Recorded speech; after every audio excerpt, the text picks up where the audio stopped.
when to take rest days, when to drop the hammer. I'm gonna walk through the entire thought process I have every time when I need to make that decision in a prep or in the off season.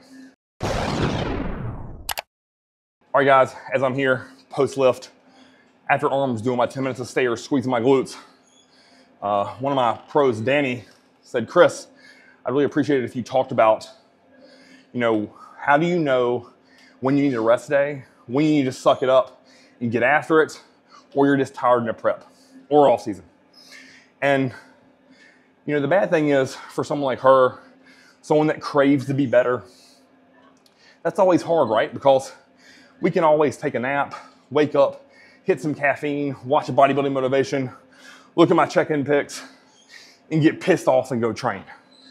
That doesn't mean it's the most optimal for my body in that moment. If I feel like I'm getting sick, if I'm feverish, if I'm struggling to get my meals down, if I feel like I'm dehydrated, I am never gonna go train, guys.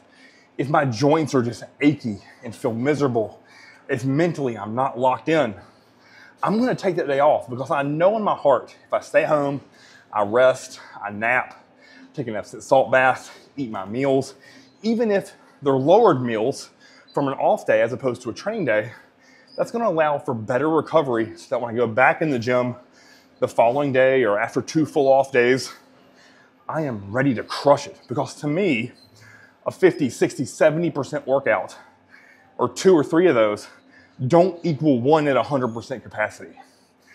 So I want to string as many 100% workouts together as I possibly can. Now, if you've been watching this channel, that isn't always meaning hitting PRs. For me, how I track a successful workout is that I fully exhaust the desired muscle. Is it pumped? Is it fatigued? How do I feel after I'm done? Now, 9 times out of 10, if I have a full-blown pump, something is getting PR'd that day. Something is getting better that day. Because I know in my heart, this is bodybuilding. This isn't powerlifting. This isn't strongman. I'm no longer an athlete.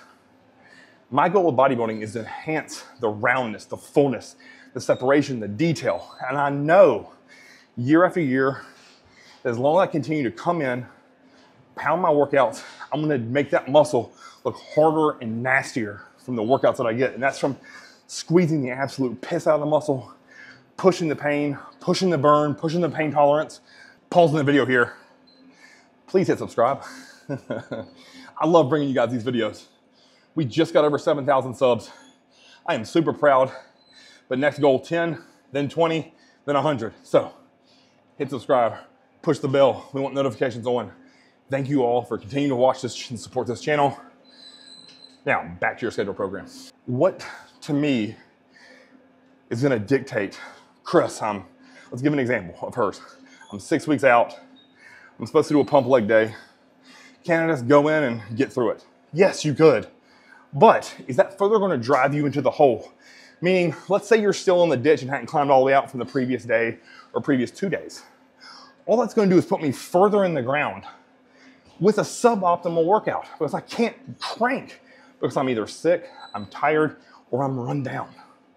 So I would much rather take an off day, chill, relax, ease my mind, eat my food, nap, catch up. So hopefully when I wake up the next morning, I am itching to get in the gym. My body's recovered, recuperated, and I am fully ready to attack that desired muscle for the next day. Now, the bad thing is what most people do in that scenario is they'll sit at home and just stew over it. Oh my God, I'm getting worse. Oh my God, my muscles are shrinking. I only have 6 weeks left. I only have 6 leg days, 6 pump leg days, and 6 heavy days. Oh my God, what am I gonna do? I'm melting. Listen, you aren't. As long as you eat your diet food, stay on your plan, it will all work out because in the long run, over the course of those 6 weeks, that rest day is gonna pay way more dividends than the 60, 70, 80% workout. You're gonna go in there and to me be fluffy, right? I'm not about fluff workouts.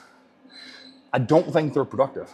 Even my pump days are what most people consider a heavy or hard day because I'm exhausting that muscle tissue with smart exercise selection, order, and sequencing, and rep ranges. So, moral of the story here, if you don't feel 100% locked in, If you feel tired, if you feel beat up, exhausted, take the off day. I've found, as I've matured and gotten older, the off day does way more benefit than going and suffering or surviving a session. And mentally, that takes a lot of maturity. And God, I'm almost 38 and I still have to fight that same urge. So take home, rest, rest, rest. You know, I asked little Dave when we were at North Americans, man, this last growth spurt of yours, what do you attribute it to? He said one thing, more rest days. Dude pulled over 10 pounds of stage tissue on and was leaner. And he said he rested more and grew more. We have a podcast coming in the next 2 days that's going to be loaded on this channel where him and I break that all down. But if you like this video, guys, like, share, subscribe. I have 3 minutes left and I'm off to eat some cream of rice, some whey, and some blueberries. Christmas TV.